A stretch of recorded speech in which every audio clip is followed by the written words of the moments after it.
ચાલો મિત્રો, મારી વેઇટ લોસ જર્નીમાં હું રોજ ચાલુ તો છું, પણ હું શું ખાઉં છું એ પણ બતાવું. આજે મેં બનાવી છે મકાઈ ચાટ. એમાં લીધા છે મકાઈના બાફેલા દાણા, કેપ્સિકમ, કાંદા, કાકડી, દાડમ, સફરજન, કોથમીર, દ્રાક્ષ, ટમેટા, ચાટ મસાલો, મીઠું અને લીંબુનો રસ. તો સૌપ્રથમ આપણે લઈશું મકાઈના દાણા. મકાઈના દાણા લઈશું 2 ચમચા.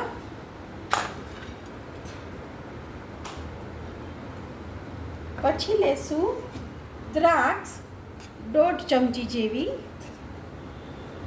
પછી લઈશું ટમેટા 1 નાનો ચમચો. પછી લઈશું કેપ્સિકમ 1 ચમચો નાનો. પછી લઈશું ડુંગળી થોડી માત્રા વધારે રાખવાની છે જેથી ટેસ્ટ સારો આવશે. 1 ચમચો અને ઉપરાંત થોડી અડધી ચમચી વધારે.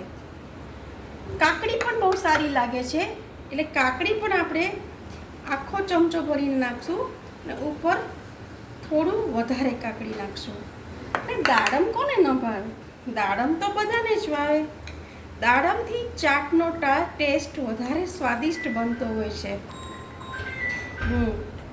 તો હવે લઈશું સફરજન. સફરજનમાં આપણે આ 1 ચમચો સફરજન નાખશું. પછી નાખશું કોથમીર. બરાબર દોસ્તો. હવે નાખશું આપણે ચાટ મસાલો. ચાટ મસાલો સ્વાદ અનુસાર, પણ લગભગ નાની ચમચી હોય તો 1 ચમચી જેવો સારો લાગશે. 1 ચમચી મીઠું અને થોડો લીંબુનો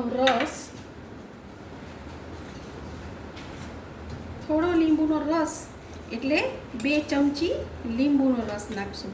અને હવે સારી રીતે હલાવી લઈશું. થોડું સ્વાદ અનુસાર મીઠું પણ નાખશું. છે કે ને તૈયાર મકાઈ ચાટ. હવે સારી રીતે હલાવી લઈશું. અને આ છે હેલ્ધી ડાયટ. ડાયટમાં શું ખાવું એ બહુ પ્રશ્ન થતો હોય છે. તો આપણે આવી સરસ મજાની ચાટ બનાવીએ તો આપણને ખૂબ મજા આવતી હોય છે. ખરું ને મિત્રો? તો ચાલો હવે આપણે મકાઈ ચાટ સર્વિંગ બાઉલમાં કાઢીએ અને એનો ટેસ્ટ માણીએ. ચાલો તમે પણ આવો મકાઈ ચાટ ખાવા.